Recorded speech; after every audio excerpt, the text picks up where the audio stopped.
Thank you for the introduction. Is that clear? Yeah, I think that's good.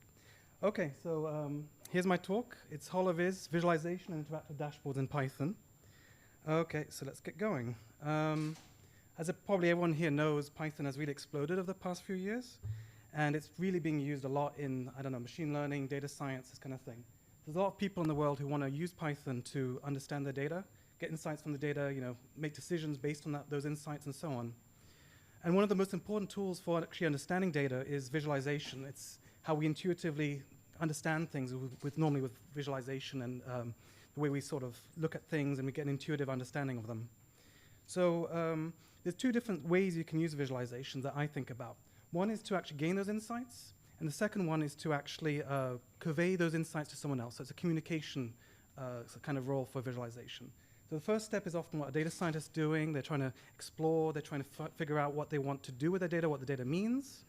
And the second one is sort of when you have an insight and you want to communicate it to maybe your boss or within your organization, you want to make a decision based on something, you actually have to give them the information that you want. And often the way to do that is with a dashboard. You give them a dashboard and they can play around with it. Ideally, it's an interactive dashboard so they can gain the same insight that you had. And that's the whole point of this communication role. So I'm going to show you a sort of example of the sort of dashboard you can actually build with these tools.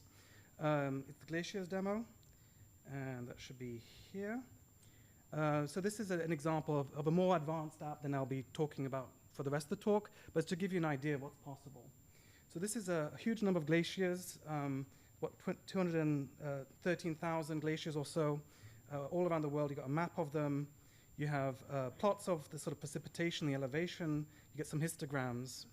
And these plots let you pan, and they're kind of linked. You can pan around with them. You can then do selections on them. And for example, you can select a region here. It takes a few seconds. And then you can see that the histograms update. So you have linked plots, right? And the idea is that you can get sort of ideas about your data that you might not see just looking at it in a sort of tabular format, like a data frame. So here you can see that these are the glaciers. It looks like in Alaska, around here, that have been selected in this little region here. And you can see I have hover information, so I can get the actual numbers for the points I'm on, and I can also hover with the histogram. Okay, so that's the sort of thing I'll be talking about, and that's the sort of thing that I hope at the end of this talk you'll be motivated to build and maybe inspired to try yourself. Okay, so what is HoloViz? Well, really, it's a kind of collection of tools. It's a sort of suite of Python visualization libraries. Here they are. And it's kind of following the Unix philosophy. We try and have one goal for each tool. What is this tool trying to solve? What is the problem that this tool is about? And we try to tackle that problem. And then what happens is we hope to try and make those tools work together. So when you have a problem, you often have lots of different aspects to that problem. And no one of these tools normally hits everything. So often you have to combine them together. And actually, that's the way we think of it. Lots of tools that work together, and that's, again, paraphrasing the Unix philosophy. Each program should do one thing well, and the program should work together. So I encourage you to all go to holoviz.org for information. You can find out the sort of idea behind HoloViz here, and you can learn more about it for yourself. Okay, so another important thing in HoloViz is our concept of shortcuts, not dead ends. And the idea there is, if you're an expert in visualization, you might know exactly what to do to build your perfect app, a really polished app, beautiful CSS, really, really good-looking app. But you have lots and lots of decisions to make, and you need a lot of expertise to do this well. So it might take you a while, might be quite a lot of code, but you end up with something that's really nice, you're really happy with it. This is great for someone who's just been given a task of building a dashboard where all the insights have already been made. But if you're a data scientist, you often want to do things like really quickly, iteratively, and you want a high-level tool that just gets you the insights you need, and then you don't worry about the polish, exactly how it looks, whatever. You just iterate, you throw a lot away, and at the end you have the insight, and then you want to polish that. So there are a lot of high-level tools around, and the idea is you pick which direction you want to go in. You say, I want to go in this direction, and you get close enough to what you care about, like, okay, that's fine, I'm going to do something else now, switch to something else.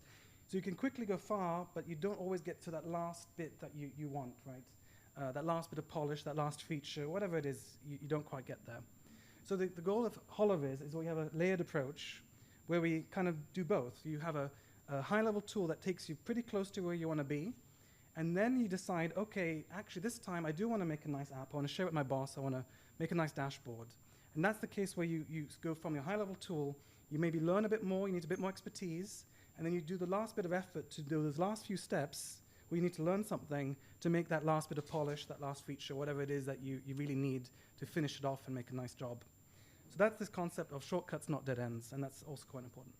Another important thing is, I'm not really going to show you notebooks, but everything you see does work in Jupyter Notebook. So actually, a few quick questions. I should have really asked at the beginning, but who here had heard of HoloViz before? Okay, a few. Okay, and who here has used notebooks? Okay, a lot more. That's what I expected to see. Okay, so this is very good for the sort of beginner level talk. So yes, everything you see does work in Notebook when you're exploring, but it also then works for deploying when you have a dashboard and you want to have something that's nice and polished at the end without any code. Okay, so this sort of entry point I'm going to talk about is something called hvplot, and it's our data-centric API. So that means that no matter who you are, you're probably working some sort of data format in Python. It might be a pandas data frame, it might be X-arrays, or Dask, GeoPandas, intake, network X, streams. All of these are supported by hvplot.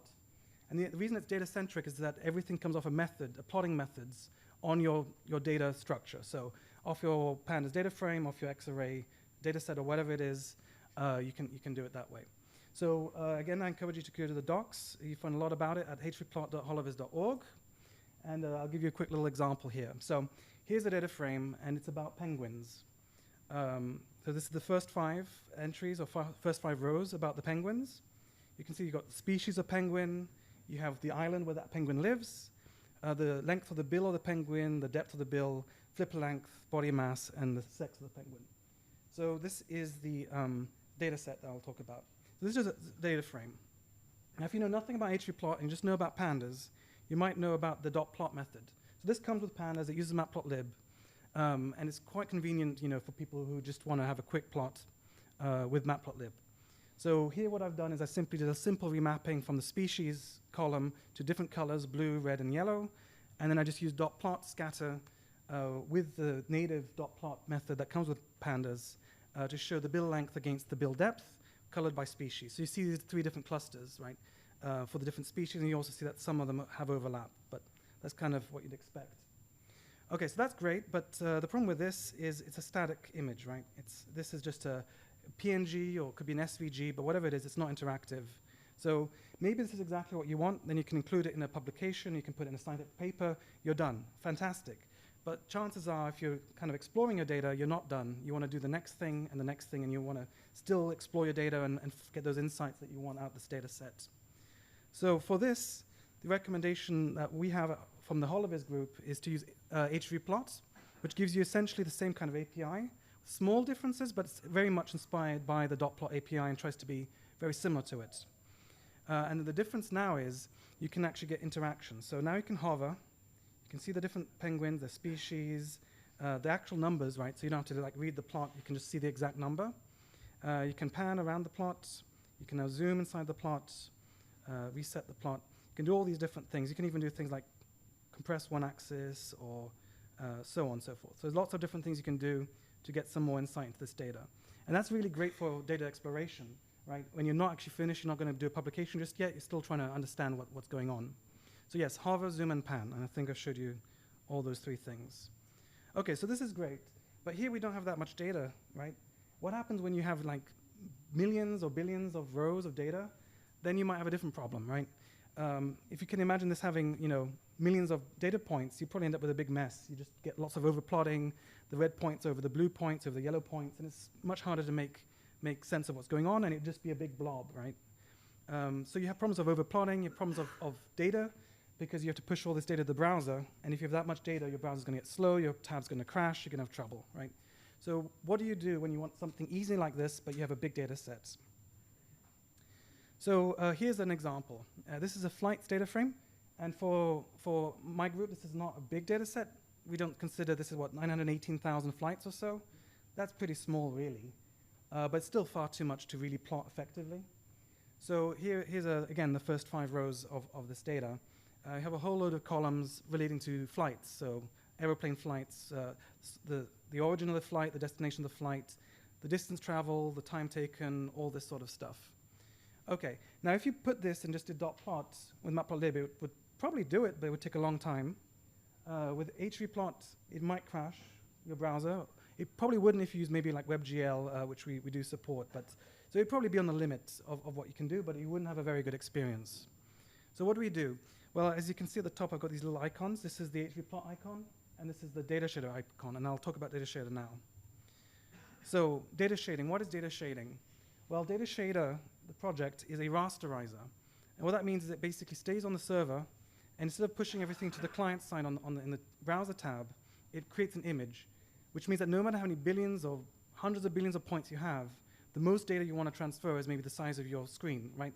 As many pixels as you have on your screen, because that's what you're looking at. And with hrplot, if you have data shade installed, all you need to do is data shade equals true, and now you can handle those points. So now you can see I can still zoom and pan and do all these things on all those points interactively without having to worry about the fact that I had so many, hundreds of thousands or millions or even billions of points. It still does it every few seconds, right? So I'll quickly show you the data shader website. So data shader is really, really cool. It makes lots of really pretty things, but it's also scientifically meaningful plots. So here's the census data for the United States, and using special things that data shader offers for large data sets. Here it's got histogram equalization active, which lets you see structure of things without worrying too much about the way you structure your color bar and so on. You go to datashader.org, you learn all about this, all the different specific problems related to large data sets and plotting large data sets, and why you actually really need a special tool that's designed around large data. So here's Manhattan, for example, colorized by the census, gives you, I think, racial types and what kind of people are there, and the information from the census. So you can see Manhattan here, for example. And you can do all sorts of things, mathematical things like attractors and so on. They're really quite pretty. So that's all data shader. And again, this can work with huge, huge numbers of points. Okay. On to the next thing. So now what you've done is you've got your large data set, you've done some plotting in the notebook or whatever, and you've got some insights. You've suddenly realized something really important about your data and you want to share it with someone. At this point, maybe you're talking to another data scientist, okay, just give them the notebook, but it might be your boss, or it might be someone who doesn't want to look at code and just wants this sort of a nice, easy thing to interact with and have the story explained to them. You're telling a story with your data as the idea, right? And you want to do it without actually using any code. Okay, so what do you do then? So you move to the next tool in the HoloViz ecosystem, which is called Panel. It's a very powerful data exploration and web app framework. It lets you make dashboards in Python that go to the web, so go to the browser, and anyone can sort of visit that URL or whatever. And everything, as I said earlier, works in Jupyter Notebooks. So you can build up a dashboard in a notebook, bit by bit. At the end, you serve it, you get a nice dashboard. You go to panel.holoviz.org for the docs. The docs have been reworked recently because we just had a 1.0 release of Panel. We had a big release. It's been a big effort. It's been a long time coming. But we now have a new release of Panel, which is better than ever before. It's using a new version of Bokeh behind the scenes. And note that Panel is not tied to Bokeh in the sense you can actually use Plotly or Matplotlib and so on. I'll talk about that in a second. So here's a very simple example. You get something called a pane from Panel. It's an image pane. And here's the sort of PyCon Italia snake. You just load the PNG, you say the width, you say you want it centered, and that's what it looks like. And again, this would be what it looked like in Notebook as well. Okay, so there's a huge number of things that Panel supports, and I want to show you because there really is quite a lot. So if you go to Panel display types, did not open. Okay, so if I go here, yes, you have a component gallery. You can see there's all sorts of things. You can do audio, you can do bokeh plots, HoloViz plots, which again would work from hrplot, which I showed you earlier, images, JPEGs, PDFs, you name it, 3D stuff like VTK.js, all sorts of things are supported by Panel. So whatever it is you want to visualize, chances are you can actually just view it. For example, data frames, you can just put in a Panel a pane and you'll get a data frame that you can actually display and look at. So there's lots and lots of things in Panel which are quite useful. Okay, so that kind of covers what I said here. Also, yes, markup and code. You can display HTML, rendered HTML. You can have a code editor, in fact, which does syntax highlighting with ACE. You can do Markdown. This is, you'll see this Markdown. JSON rendering, all sorts of things are available in panel, right, for display. But panel doesn't just do display of things, it lets you interact with things, particularly with widgets. So these are interactive widgets. Here you can see there's a button, you have a slider, which is a for float slider. You can get selectors, so drop-down menus with tooltips. It's probably a bit too small to see, but there's a tooltip there, checkboxes, and so on and so forth. So you get a whole bunch of widgets, and by combining your widgets with whatever you're displaying, you can make an interactive application. And there's huge numbers of ways you can do this. Again, if you go to the panel website, you can learn about them, how to connect these things together. So, and of course, the other thing to mention is that you can, of course, connect your widgets to your HV plots, which I showed you earlier, so that all these tools combine with each other so that you can make a data exploration app with panel that you have, a nice template and so on and so forth. Okay. So here's a small little app example. That's literally all the code. Okay, I didn't put the imports in, but apart from that, it's everything. It's 3 lines of code for a simple little app. You have a function that just returns an image, a panel image, which has parameterized by a number, an integer in this case. It selects a PNG image. You have the slider, which is an integer slider, and then you connect them together. And now it'll make a little spinning Python, right? So it's super easy, 3 lines of code, connecting a widget to the thing that you display. So I'm not going to go through the code in detail in this talk. It is a sort of beginner level thing, but I just want you to know that it's actually very easy. And if you go to the docs, you'll figure out how to do this kind of thing yourself, right? I know this is just an image, but again, you can connect with plots, and I'll show you some of those in a second. So now I'll show you some of the more advanced examples. This is like where you might want to go, where you might want to be inspired to achieve. I'll show you some of these apps that we have using a data shader and HVplot and panel and so on and so forth. So I showed you the Glaciers one already, briefly. I won't go through that one again. But so here's another one, exoplanets. So this is data about all the sort of exoplanets we've discovered over the past few decades. We've found a lot of them. You can see where the Earth is. It's a little icon of the Earth right here. And it's basically showing you where these exoplanets are in relationship to Earth. You can change the way that these points are sized. These are I think it's a certain number of the bigger or more important exoplanets. And you can do things like the discovery year of you can do a range slider showing the discovery year of those exoplanets. There's also stuff like potentially habitable planets, which is none. You can also see which ones could be escaped by chemical rockets, which would be like what we have on Earth. I think it's running. Are these all the ones? An update. Anyway, so you can see that you have a bunch of widgets. You see it is updating. There we go. Might take a second. I think it has to do a bit of computation for that one. Anyway, so you can see that you can do all this stuff. And by the way, the background you see is data shaded, right? And you have hover information. Again, you can zoom and so on and so forth. Okay. Yeah, so you can see it's being updated, right? Based on all this data in the background. And the last one I'll show is ship traffic. Again, I actually have another talk coming about this particular methods used in this thing, but it's really cool. It's GPS transponder pings of ships around the US near Vancouver. You can actually zoom in, and it shows you the tracks of the different types of ship, whether like cargo ships or fishing ships or passenger ships. So again, this is actually a really big data set as well. It takes a little while to load. And if you click, also takes a second or two, you can actually find out exactly which ship. See, this is updated. You can actually get which ship, and if I'm lucky, you even get a picture of the ship. Let's try one more. I'll go actually there. No luck. They don't all have pictures. That's the reason for that. Okay, anyway, so you get the idea. So you can actually do sort of drill down exploration of really large data sets, put it into an app, put it into a dashboard, get some real insight into it.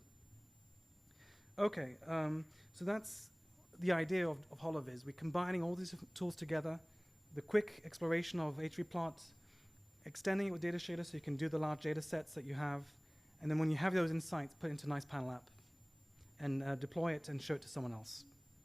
Okay, so how do you deploy?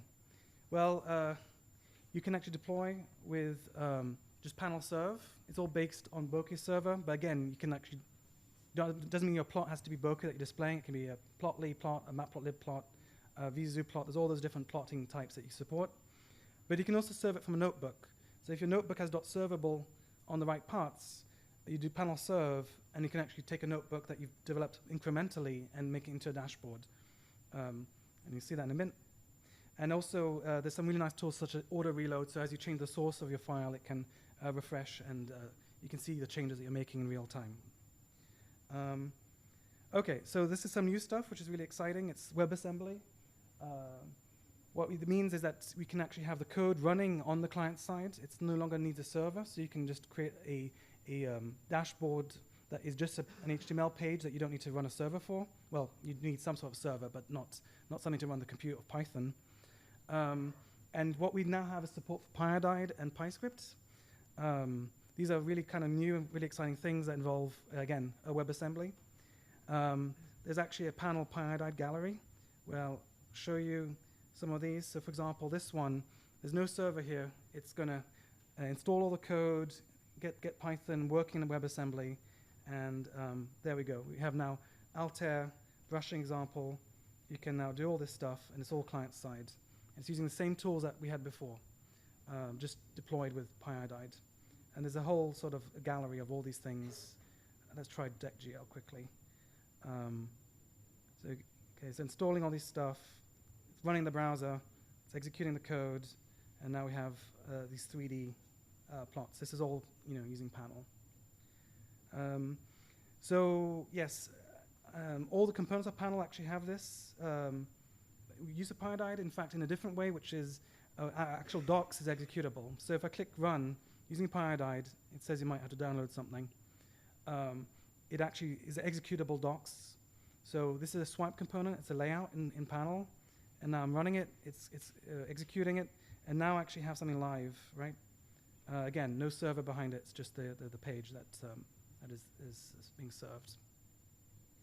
OK, there's also Jupyter Lite, which is another thing. I don't think I'll show you that, but it's essentially Jupyter in the web browser as a client-side thing. There are limitations with things. When you're trying to combine everything with everything else, it gets tricky. And we have to do a lot of documentation work to make sure it's clear. So for instance, data shader doesn't work in WebAssembly right now. You can't make number work with WebAssembly at this time. There's work being done to try and improve that, and hopefully we'll get that fixed in the future. But at the current time, your large data sets, you probably still need a server for. And you probably want that anyway, to be honest. So as I say here, we do try to document these limitations. So if you go to our websites, you can learn about these things. So yeah, these slides. This is a panel app you've been looking at the whole time. That's how this has been working. It's panel serve. I have had that auto reload. That's how I built the whole presentation. I was working on it, adding stuff, changing the text, watching it update, and I get these slides, right? And it's embedded all these apps, right? So this is an actual mini panel app inside a bigger panel app, which is the presentation and so on and so forth. So this is how this all works. Okay. Lastly, one part of the Unix philosophy is you choose the tool that you need. So maybe you're a data scientist and you want widgets and you want to interact with your data, but you don't want to make a dashboard. So you might not want to use panel, but you still want the widgets just to explore things. So HVplot has some other APIs. This is called the Interactive API. Again, this is all the code needed for this tiny little app here. If you can see it, I can update the data frame. It's actually the same penguin data set I talked about earlier. The male or female penguins, the bill length, some statistics about those penguins that you selected with a filter on minimum body mass, right?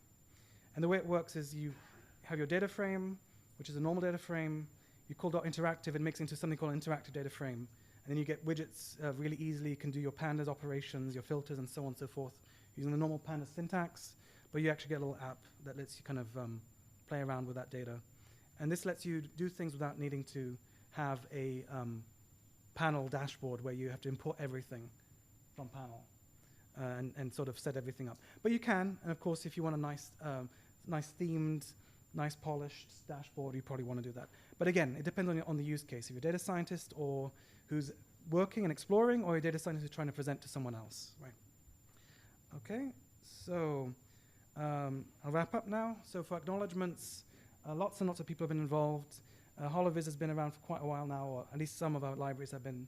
So here are just some of the contributors. We have many more.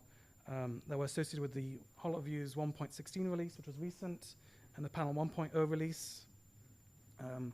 I think every one of the developers of these tools were users first. So it's kind of a classic open source model. It's not a framework, as I said. It's a bunch of contributors, people who start using the tools, want to improve something, make a PR, start using the tools, and then become developers and start contributing. So I would say it's a kind of classic open source philosophy there. Lastly, this month we were announced as having NumFocus sponsorship. So we're now a NumFocus sponsored project for HoloViz. So that's really nice for us. We're very happy about that. Okay, and yes, so if you're interested, we have Discord and Discourse. Both of these things let you talk to us and get involved. If you go to holoviz.org, I think you'll find the information there to get involved. Okay, so yes, any questions?